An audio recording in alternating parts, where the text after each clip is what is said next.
국장 모시고 말씀 들어봅니다. 안녕하세요. 네, 안녕하세요. 네. 먼저 최근 시장에 대해서 좀 여쭤보겠습니다. 네. 지난주에는 외국인들이 큰 폭으로 순매수를 했지만 지수는 계속해서 2,000선을 횡보를 했고요. 이번 주에는 외국인마저 좀 관망하고 그렇죠. 있고 네. 또 오늘 새벽 같은 경우에는 미국의 필라델피아 연준 총재가 QE3의 효과는 또 없다라고 또 발언을 하기도 했거든요. 네. 이런 사항들을 우리가 어떻게 봐야 되는 겁니까?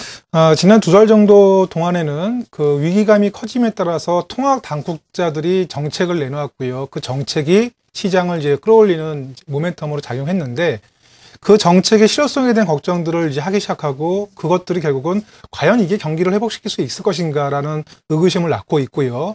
또 한편으로는 금융시장이 안정을 찾아감에 따라서 정치가들 입장에서는 또다시 이제 그 기존의 위험에 대해서 다소 좀 더 한 발짝 뒤로 물러서서 위험을 적극적으로 해결하려는 의지가 약해지는 것은 아니냐 이런 걱정들을 시장이 하는 것 같습니다. 우리가 과거에 QE1과 QE2 때 증시가 한 1년 가까이 각각 상승했던 경험 때문에 이번에도 유동성 강세가 오랫동안 지속되지 않겠냐 그런 기대를 갖고 있는데요. 사실은 그 당시에는 정부 지출 증가율이 늘어나면서 경기를 부양했던 효과들도 있고요. 근데 지금은 그런 부분들이 사라지고 단순하게 돈의 힘만 갖고 경기를 부양해야 되는 그런 상황에 놓였기 때문에 과연 경기 부양 효과가 나오겠느냐 이제 이런 의구심을 가지고 계신 것 같습니다. 그리고 뭐 다음 달 이제 초가 되면은 이제 3, 4분기 실적이 전 세계적으로 발표가 되겠는데요. 미국 같은 경우에 이번 3, 4분기 실적이 조금 부진할 것이라는 걱정들도 주식시장에 미리 선반영되고 있다라고 판단이 되고 있습니다. 차트를 좀 보시면서 뭐 설명을 좀 드리도록 하겠는데요. 네. 미국 같은 경우에는 이제 분기 단위 순이익 증가율이 지난 2, 4분기 때는 거의 그 매출액 증가율이요. 0%까지 이미 떨어져 있는 상황들이죠. 금융위기 이후에 처음으로 미국이 올해 3, 4분기에는 매출액 증가율과 그리고 순이익 증가율이 전년 동기 대비 마이너스 성장을 할 것이라는 걱정들이 지금 많아지고 있는 상황들입니다. 그렇게 보면은 다음 달 초에 이제 알코아의 실적 발표로 시작해서 이제 본격적으로 3, 4분기 성적표를 얻게 되는데 그것에 대한 걱정들을 지금 하고 있다라고 그렇죠. 이제 볼 수가 있겠죠. 네, 미리 하고 있고 네. 그렇게 보면은 QE3에 대해서는 주식시장이 선반영했고 이제 앞으로 다가올 이벤트에 대해서 걱정하는 과정이 지금부터 해서 추석이 지나가는 기간 동안에 계속적으로 이어질 가능성이 높다 그렇게 판단을 하고 있습니다. 네. 그리고 간밤에 미국에서 경제 지표가 나왔는데 좀 호전된 것으로 나타나고 있습니다. 그렇죠. 미국 네. 특히나 경제 지표 이야기를 할 때 주택 관련된 지표들이 그래도 전보다는 많이 호전되고 있다는 점에 긍정적으로 주목하고 있는데요. 네. 그럼에도 불구하고 투자자들은 주식시장에 크게 참여를 하지는 않고 있는 양상이거든요. 네. 이러한 부분은 또 어떻게 해석을 해야 되는 건가요? 최근에 미국에서 나오는 지표들을 유심히 살펴보면요. 주택 관련된 지표는 예상치를 상회하고 있는데 예. 제조업 관련된 지표들은 예상치를 하회하고 있습니다.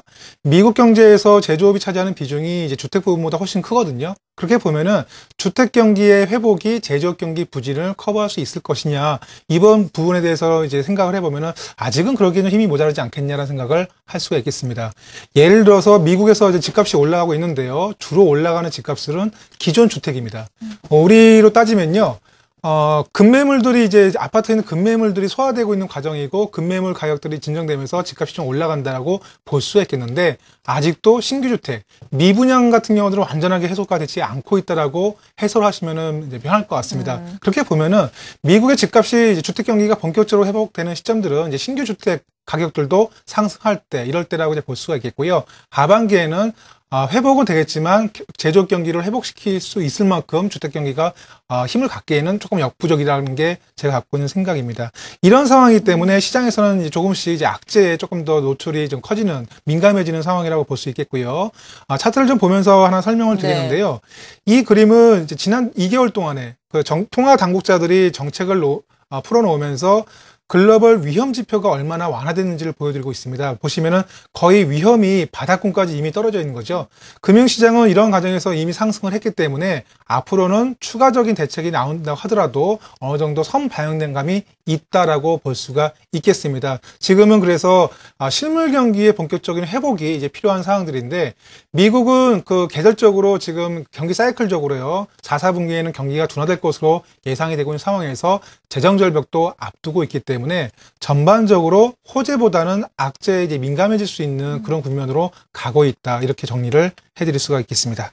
네, 아직까지는 물론 주택 지표가 개선된다라고 이야기는 하지만 제조업이라든지 또 소비에 긍정적인 영향을 미칠 만한 수준은 아니다라고 평가를 해주셨습니다. 그리고 또 시장에서 많이 이야기가 나오는 것이 스페인의 문제입니다. 그렇죠. 네. 스페인의 부채 금리도 다시금 오르고 있고요. 스페인이 과연 전면적인 구제 금융을 신청하느냐 마느냐 여러 가지 이야기가 많은데요. 네. 이 부분은 어떻게 생각하세요?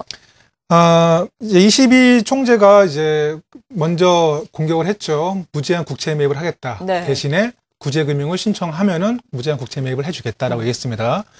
스페인 아오이 총리는 지난해 11월 달에 이제 선거에서 국민당 이제 총리로서 당선이 됐는데, 이제 국민당 대표로서요.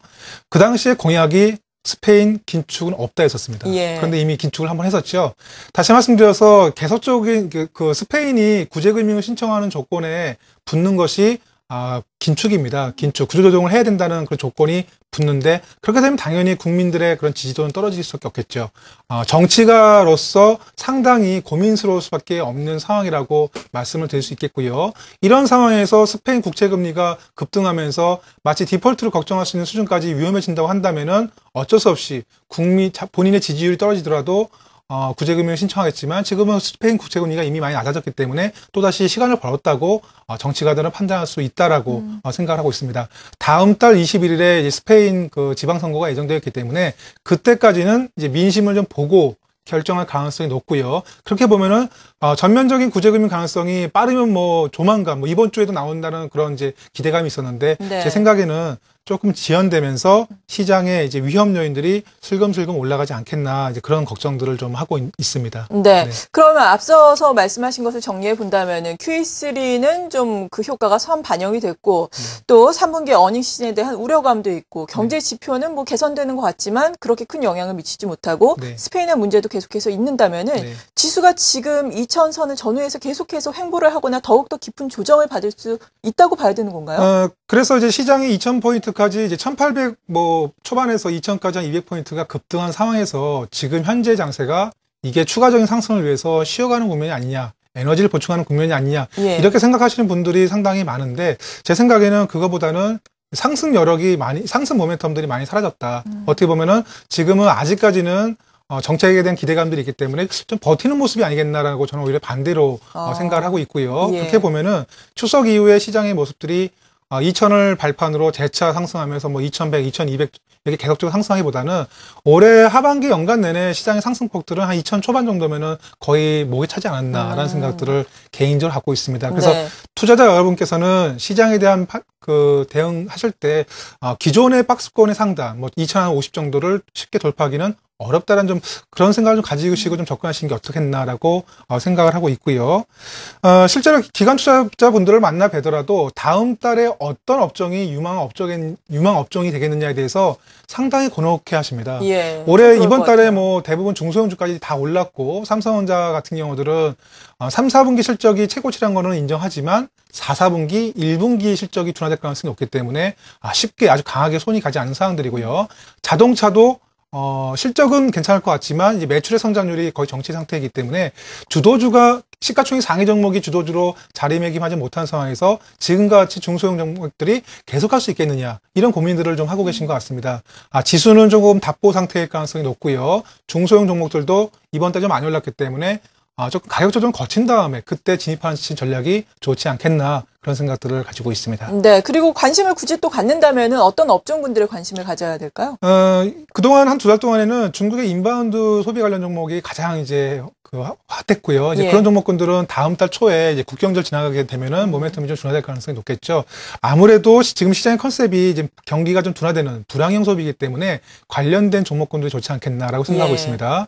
뭐 미디어, 게임, 인터넷, 그리고 홈쇼핑, 이런 이제 좀 불황기에 상대적으로 그 소비를 적은 금액을 통해서 소비자들이 효용을 많이 느끼는 그런 품목들이 상대적으로 유리하다고 보고 있고, 아마 그런 종목군들은 지금 밸류에이션이 그렇게 비싸지 않기 때문에 괜찮지 않겠나라는 생각을 하고 있고요. 뭐 개별 종목으로는 뭐 SBS 콘텐츠 허브, 뭐 CJ 오쇼핑, 예림당, NHN, 그리고 제약주들도 최근에는 이익이 이제 바닥을 찍는 것 같습니다. 녹십자라든가 유한양행, 이런 종목군들도 상대적으로 모멘텀이 높아 보인다라고 저희는 생각을 하고 있습니다. 네. 지금까지 토러스 투자증권의 오태동 부장이었습니다. 감사합니다. 네.